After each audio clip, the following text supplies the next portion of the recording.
Hello students, welcome to Vaghela study channel. વિદ્યાર્થી મિત્રો, જો તમે વાઘેલા સ્ટડી ચેનલમાં સૌપ્રથમ આવ્યા હોય તો વાઘેલા સ્ટડી ચેનલને લાઈક કરો, શેર કરો અને સબસ્ક્રાઈબ કરો.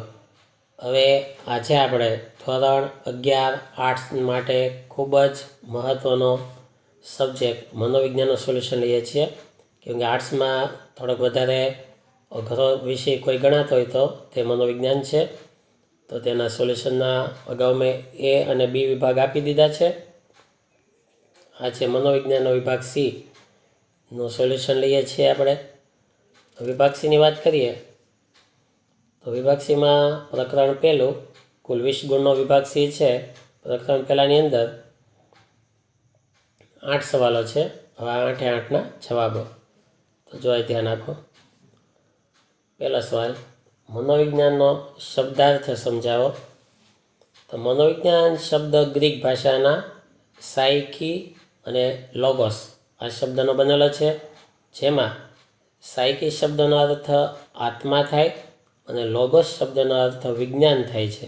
આમ મનોવિજ્ઞાનનો શબ્દાર્થ આત્માનું વિજ્ઞાન થાય છે. બીજો સવાલ, મનોવિજ્ઞાનની સ્વીકૃત વ્યાખ્યામાં કયા 4 મુદ્દાઓનો સમાવેશ થાય છે? જવાબ, પહેલું માનસિક પ્રક્રિયાઓ, બીજું અનુભવો, 3 વર્તન અને 4 વિજ્ઞાન. સવાલ ચોથો, શાળાકીય મનોવિજ્ઞાન કયું કાર્ય કરે છે? જવાબ, શાળાકીય મનોવિજ્ઞાન વિદ્યાર્થીઓને અભ્યાસમાં પડતી મુશ્કેલીઓ, અક્ષમતાઓના કારણો સમજવા, શોધવા, તેનું નિરાકરણ લાવવાનો પ્રયત્ન કરે છે વગેરે. સવાલ 3, શૈક્ષણિક મનોવિજ્ઞાન કયું કાર્ય કરે છે? જવાબ, શૈક્ષણિક મનોવિજ્ઞાન શિક્ષણના ક્ષેત્રમાં મનોવૈજ્ઞાનિક સિદ્ધાંતો, તથ્યો અને તારણો લાગુ પાડે છે વગેરે.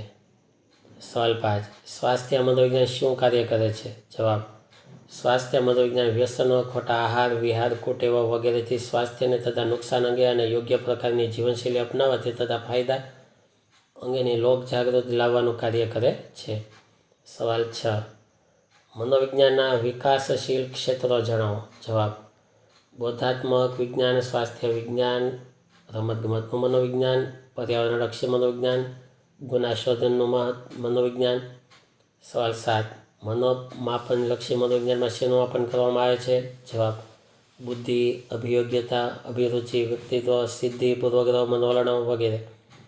સવાલ 8, બોધાત્મક મનોવિજ્ઞાન માનવીની કઈ બાબતોનો અભ્યાસ કરે છે? જવાબ, સંવેદન, પ્રત્યક્ષીકરણ, ધ્યાન, સ્મૃતિ, તર્ક, વિચાર, સર્જનાત્મકતા, નિર્ણય પ્રક્રિયા, સમસ્યા ઉકેલ વગેરે. પ્રકરણ 2, તેમાં કુલ 8 સવાલ. એમાં ફકરાના જવાબો જો અહીંયા ટીક કરેલા છે. મુલાકાત પદ્ધતિનો લાભ એ છે કે અહીં મુલાકાત લેનાર મુલાકાતીના હાવભાવથી લઈ શકે છે ત્યાં સુધી, અને મુલાકાતના પ્રકારો તો એને બીજો જવાબ ટીક કરેલો છે તે ઠેઠ પેરેગ્રાફ પૂરો થાય ત્યાં સુધી. હવે એના જવાબો શરૂઆતથી ગણીએ તો પહેલો સવાલનો જવાબ, નિરીક્ષણ એટલે શું? જવાબ, નિરીક્ષણ એટલે કુદરતી ઘટનાનો કાર્યકારણના સંદર્ભમાં અભ્યાસ. નિરીક્ષણના કુદરતી ઘટનાઓનો અભ્યાસ થાય છે. નિરીક્ષણ એટલે જ્ઞાનેન્દ્રિયો દ્વારા કાર્યકારણના સંદર્ભમાં થતો અભ્યાસ. બીજું, નિરીક્ષણ પદ્ધતિના વિવિધ પ્રકારો જણાવો. જવાબ, પહેલું આંતરનિરીક્ષણ પદ્ધતિ, બીજું કુદરતી નિરીક્ષણ પદ્ધતિ, 3 વ્યવસ્થિત નિરીક્ષણ પદ્ધતિ, 4 ક્ષેત્ર નિરીક્ષણ પદ્ધતિ, 5 સહભાગી નિરીક્ષણ પદ્ધતિ અને 6 તુલનાત્મક નિરીક્ષણ પદ્ધતિ. સવાલ 3, સહભાગી નિરીક્ષણની જરૂરિયાત જણાવો.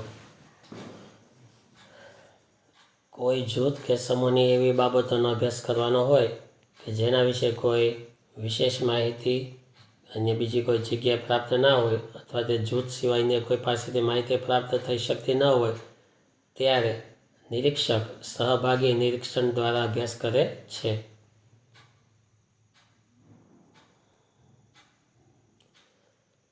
વિશ્વસનીયતા એટલે શું?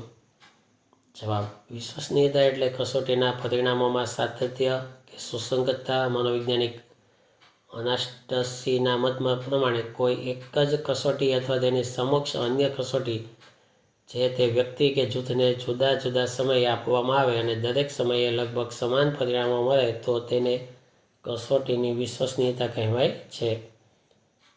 કસોટીના માનાંકનો ખ્યાલ આપો. છઠ્ઠો, મનોવિજ્ઞાનના અભ્યાસ માટે ઉપયોગમાં લેવાતી મુખ્ય 6 અભ્યાસ પદ્ધતિઓ કઈ કઈ છે? તો જે આ બધા જવાબ છે. 6 પદ્ધતિ: નિરીક્ષણ પદ્ધતિ, દીર્ઘકાલીન સમકાલીન પદ્ધતિ, પ્રયોગ પદ્ધતિ, પ્રશ્નાવલીની પદ્ધતિ, મુલાકાત પદ્ધતિ વગેરે. સવાલ 7, પ્રયોગમાં પુનરાવર્તન એટલે શું? હવે પ્રકરણ 3, તેના સવાલો 8, 9 સવાલો. હવે જવાબ પહેલો બીજો. પહેલો જવાબ, સુપ્ત અવસ્થા કોને કહેવાય? ફ્રોઈડના મત મુજબ સુપ્ત અવસ્થા બાળકમાં 6 થી 12 વર્ષ દરમિયાન વિકાસ પામે છે. પહેલો જવાબ. ફ્રોઈડના મત મુજબ આખા બધા જ 2 જવાબ લખવા, કે વિડીયો બહુ મોટો ન થાય એટલે હું આખો વાંચતો નથી, ખાલી કહું છું.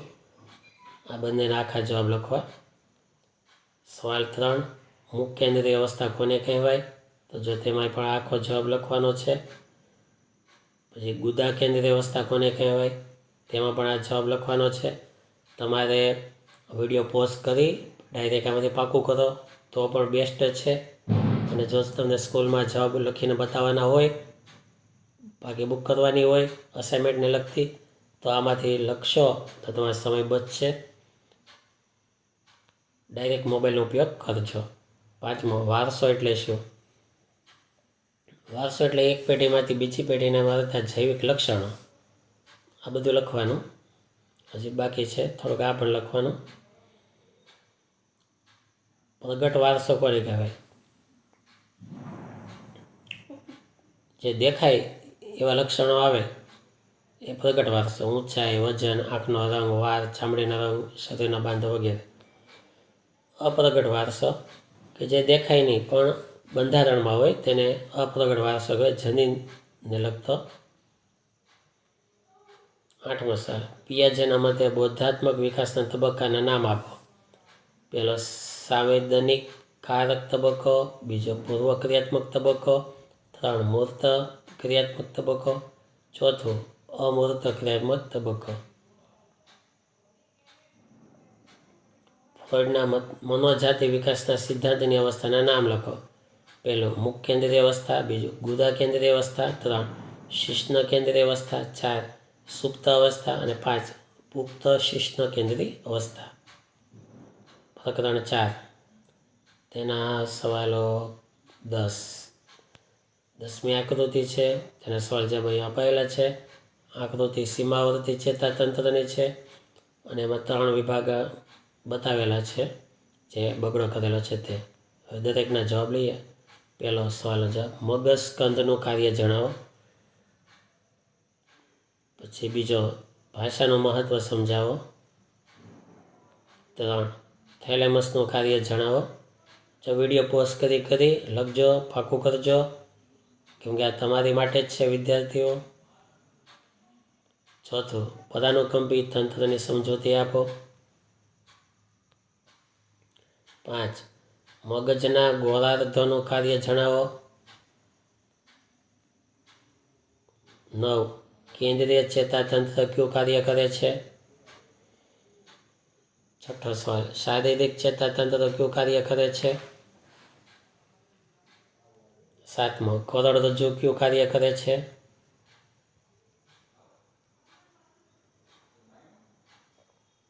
8 અંતઃસ્ત્રાય ગ્રંથિ તંત્ર કયું કાર્ય કરે છે?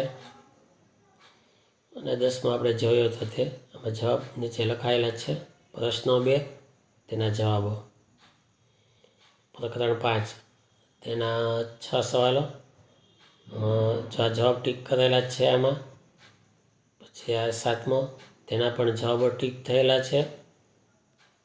હવે જવાબ લઈએ. પહેલો, વુડવર્થના મત મુજબ વિચારણા એટલે શું? કલ્પનાવર્ધક ઘટકો ક્યાં ક્યાં છે?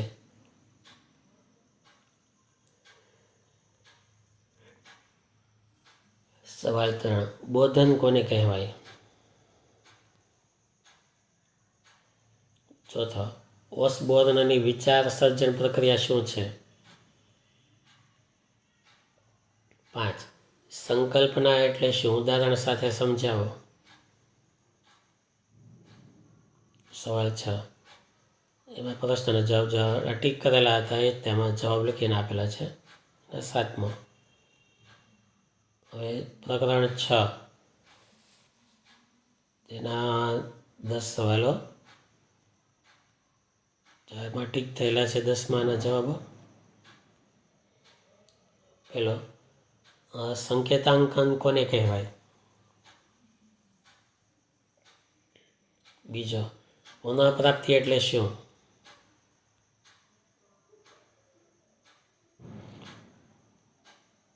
પછી ત્રીજો, સળંગ પદ્ધતિની સમજૂતી આપો. પૂર્વક્રિયા અવરોધ એટલે શું? અનુક્રિયા અવરોધ એટલે શું? 5મો, સ્મૃતિ અવરોધ એટલે શું?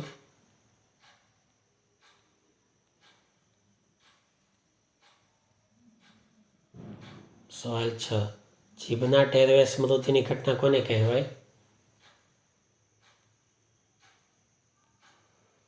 સવાલ 9, અંતરીકૃત પદ્ધતિ એટલે શું? સવાલ 8, PQRSTમાં પૂર્વદર્શન એટલે શું? 10મું, પેરેગ્રાફ તેના સવાલો, સવાલની નીચેના જવાબો પણ છે જુઓ. હવે પ્રકરણ 7 તેના સવાલો. 9, જવાબ. પહેલો જવાબ, પ્રત્યાયન કોને કહેવાય?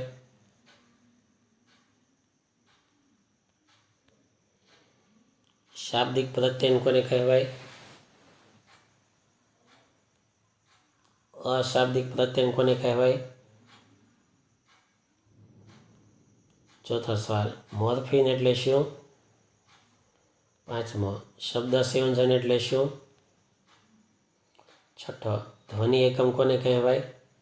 7, ભાષાનું શબ્દાર્થશાસ્ત્રીય પાસું એટલે શું?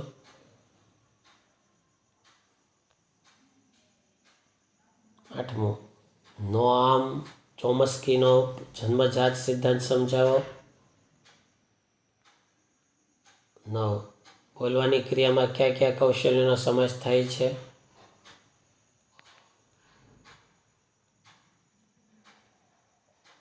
હવે પ્રકરણ 8 તેના સવાલો. તો તમે જોઈ શકો છો કે 8 સવાલો છે. હવે તેના જવાબો. પહેલો સવાલ, સ્વનિયમનનો અર્થ આપો. સવાલ 2, સ્વવિકાસ એટલે શું? સવાલ 3, સ્વ ઉપદેશ એટલે શું?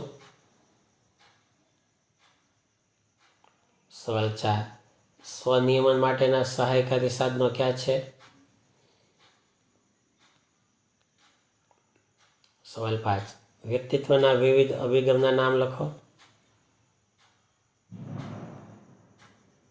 સવાલ 6, કેવા કુટુંબમાં આવેગિક અસ્થિરતા ઊભી થાય છે?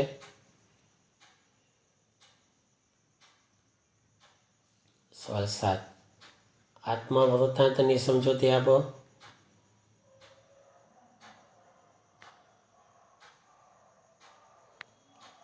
સવાલ 8, વાક્ય પૂર્તિ કસોટી ટૂંકમાં વર્ણવો.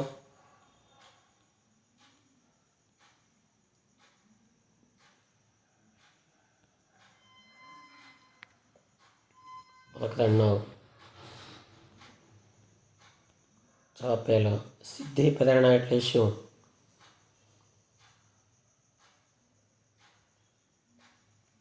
સવાલ 2, સત્તાવાદી શાસકોના નામ આપો. સવાલ 3, પ્રેરણા ચક્ર ક્યારે વિરામ પામે છે? સવાલ 7, શારીરિક પ્રેરણામાં કઈ કઈ પ્રેરણાઓનો સમાવેશ થાય છે? સવાલ 4, ભૂખના ઉદ્ભવ માટે કયું કેન્દ્ર જવાબદાર ગણાય છે?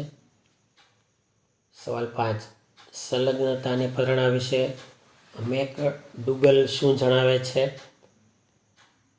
સવાલ 6, ધ્યાયક આવેગો સમજાવો. સવાલ 8. સત્તાની પરિણામનો અર્થ આપો. અહીંયા સુધી જવાબ. 9માં આકૃતિ હતી. આકૃતિના સવાલો 2 અને એના 2 જવાબો. કેમકે આ પ્રેરણા ચક્રની આકૃતિ છે. હવે પાઠ છેલ્લો 10મો, તેના આટલા સવાલો. 8 જવાબ. ભારતીય મનોવિજ્ઞાન અનુસાર શરીર અંગેનો ખ્યાલ વર્ણવો. શરીર 2 તત્વનું છે, શરીર અને આત્માનું. શરીરના 3 પ્રકાર: સ્થૂળ શરીર, સૂક્ષ્મ શરીર અને કારણ શરીર.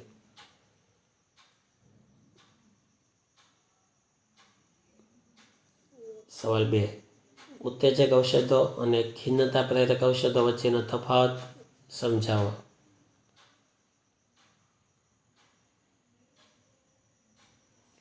સવાલ 6. સ્વનું સાતત્ય એટલે શું? સવાલ 5.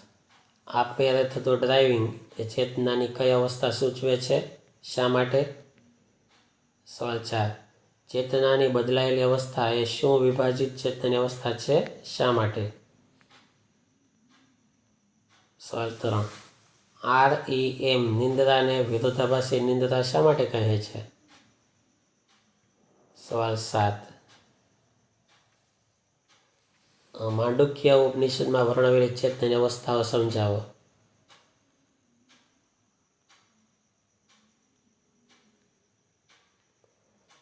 સવાલ 8. આલ્ફા, બીટા, ડેલ્ટા તથા થીટા તરંગો વચ્ચેનો ભેદ સ્પષ્ટ કરો. તો આ સાથે 10મો પાઠ પૂરો થાય. તો આ રીતે મનોવિજ્ઞાનનો વિભાગ C અહીંયા પૂરો થાય. તો આટલી તૈયારી શરૂ રાખજો. હવે આવનારા વિડીયોમાં વિભાગ D આપવાના છે. તો આ રીતે લખવાનું શરૂ રાખજો. Thank you very much.